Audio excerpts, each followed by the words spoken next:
28 दिसंबर 1885 को मुंबई के गोकुलदास तेजपाल संस्कृत महाविद्यालय में 72 सदस्यों की उपस्थिति में डब्ल्यूसी बनर्जी की अध्यक्षता में और ए.ओ. ह्यूम के मार्गदर्शन में तब से लेकर यह भारतीय राष्ट्रीय कांग्रेस और फिर शरद पवार की राष्ट्रवादी कांग्रेस और ममता बनर्जी की तृणमूल कांग्रेस उसी की मानस पुत्री है जिसने की देश तोड़ा 1947 में धर्म के नाम पर, हिंदू मुसलमान के नाम पर, और ये बंगाल तोड़ना चाहती हैं फिर से धर्म के नाम पर, हिंदू मुसलमान के नाम पर। आप इनका इतिहास उठाकर देख लीजिए। 1919 में कोई मतलब नहीं था तुर्की के खलीफा से, वहां मुस्तफा कमाल पाशा ने उसे खत्म कर दिया था, लेकिन भारतीय मुसलमानों से उसे जोड़कर रखा। 1947 में इन लोगों ने क्या किया, हैदराबाद में हिंदुओं का कत्लेआम किया गया। 1946 में डायरेक्ट एक्शन डे के नाम पर फिर हिंदुओं का कत्लेआम किया गया।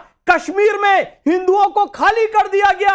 यह परिपाटी आते आते आते ममता बनर्जी बंगाल में लेकर आ रही हैं और कहती है कि बंगाल से बंगाल तो जा रहे हैं, क्या होता है, शर्म से इन्हें डूब मरना चाहिए। ये क्या कह रहे हैं? अरविंद केजरीवाल ने हमारी सेना के शौर्य पर प्रश्न चिन्ह लगाया था। ममता बनर्जी की पार्टी के लोग कह रहे हैं ये दंगे फसाद, तौबा करते हुए कह रहा हूं, मुझे कहना पड़ रहा है कि बीएसएफ कर रही है। ये कह रहे हैं शर्म से इन लोगों को डूब मरना चाहिए। हमारी देश की केंद्रीय सुरक्षा बल, बॉर्डर सिक्योरिटी फोर्स, जो कि देश की आंतरिक और बाह्य सुरक्षा पर ध्यान देती है, उनको दंगों का दोषी वो पार्टी बता रही है। 2018 का आप इतिहास उठाकर देखिए कि लंदन के होटल में चम्मच चुराते हुए पकड़ा है ममता बनर्जी और उनकी पार्टी के पत्रकार सीसीटीवी पे। ये बीएसएफ पर आरोप लगा रहे हैं, ये बता रहे हैं कि नैतिकता क्या होगी। मैं बताना चाहता हूं, एक गुड़िया की कई, अनुराग भदौरिया जी बोल रहे थे ना, शेर पूरा सुनिए। एक गुड़िया की कई कठपुतलियों में जान है। आज शायर ये तमाशा देखकर हैरान है और खास सड़कें बंद है बंगाल की तब से मरम्मत के लिए। ये बंगाल की सबसे सही पहचान है और मसलते आमेज होते हैं सियासत के कदम। तू ना समझेगा सियासत, तू अभी इंसान है। ये इंसान के सियासत समझ में नहीं आएगी। मैं इन्होंने क्या किया देखिए, ममता बनर्जी की आ रही हूं, लेकिन पब्लिक के बहुत सवाल आ रहे हैं और कमलाकर त्रिपाठी जी ये सवाल आपके लिए है। असित मोदी व्हाट्सएप पर पूछ रहे हैं, संविधान लेकर चलने वाले राहुल गांधी कहां हैं? क्या उनकी पार्टी के नेताओं के हेट स्पीच संविधान के खिलाफ नहीं है? और सवाल ये भी पूछ रहे हैं लोग कि जो लोग कह रहे हैं कि हम अपने अपने राज्य में नहीं चलाएंगे ये संशोधन, ये बिल जो पास हुआ है, वो तो कांग्रेस के ही राज्य हैं। अब संविधान जेब में है या संविधान पढ़ा भी जाएगा? संविधान शोपीस है या संविधान इस देश की आत्मा है? समझा तो दीजिए। आपको पहली बात बता दूं, जरा मणिपुर पे भी बात कर लीजिए, जो इतने 1.5-2 साल से जो जल रहा है, वहां पर इन लोगों ने क्या किया हुआ है? वहां राष्ट्रपति शासन क्यों नहीं लगता है? और समस्या आपकी यही है। मणिपुर पर कई बार चर्चा हुई है। आज जब बंगाल पर चर्चा होगी तो आप मणिपुर चले जाएंगे, क्योंकि बंगाल पर आप जवाब दे नहीं सकते। उत्तर प्रदेश, मणिपुर, हर जगह पे चर्चा होगी। जवाब दीजिए। एक सेकंड मैं अभी जवाब दूंगा। मणिपुर चल रहा था तो राहुल गांधी चले गए थे, बंगाल जाने की हिम्मत नहीं है क्या? ना संदेश खाली के समय गए, ना आज गए, क्यों? मैं जवाब देता हूं, बशर्ते कि चीखना चिल्लाना बंद करें, क्योंकि मैंने किसी के बीच में नहीं बोला। कमलाकर जी, मैंने आपका सवाल सुन लिया, आपको जवाब भी सुनना होगा। नाविका जी प्लीज, मैं रिक्वेस्ट कर रहा हूं। बिल्कुल जवाब दीजिए, जवाब दीजिए। मैं शहजाद जी आपसे बात ही नहीं कर रहा हूं।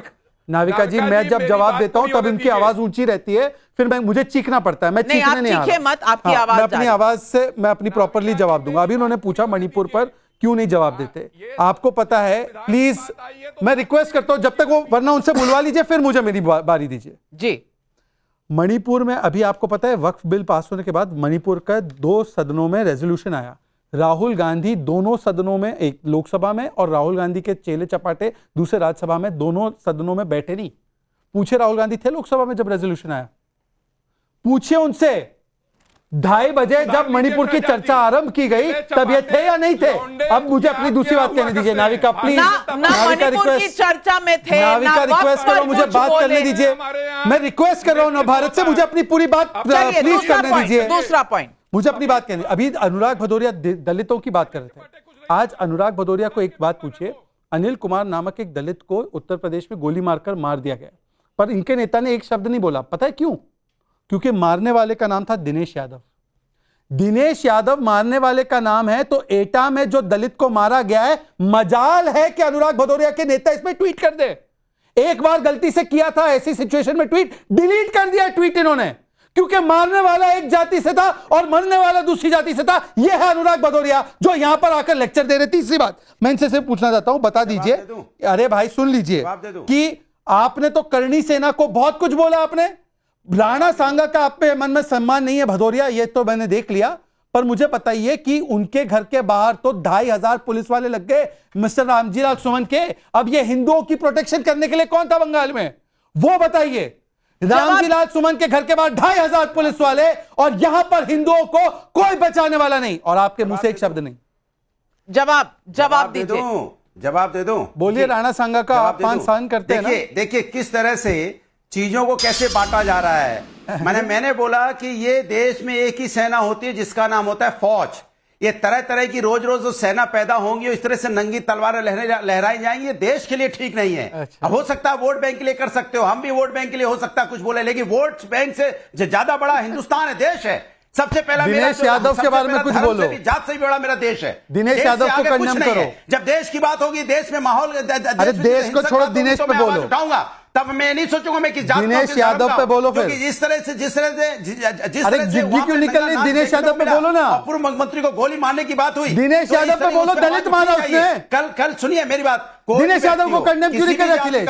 किसी भी धर्म का हो, देश से बड़ा कोई नहीं हो सकता। मान्यवर अखिलेश यादव ने दिनेश यादव पर ट्वीट किया है क्या? इस तरह की बातें करके आप वोट बैंक की राजनीति मत कीजिए समाज के अंदर में। दिनेश जिस तरह की यादव पर बातें की जा रही है, अखिलेश क्या जी ने कानून ट्वीट किया है है, ना? कोई गलती करेगा कानून सजा देगा। कोई नहीं, दिनेश यादव ने किया, बोलो। गलत करेगा सजा मिलेगी। कोई की क्यों, अब कोई क्या है? भदौरिया, देश की इतनी चिंता है, देश की इतनी चिंता है, तो आपकी पार्टी की नेता है रुचि वीरा, वो कह रही है एक समुदाय को आहत किया गया है, इसलिए ये सब हो रहा है, आने वाले समय में इसके दुष्परिणाम होंगे, और उकसा रही हैं। इन पर भी कुछ बोल दो, आप तो संविधान को मानते हैं ना?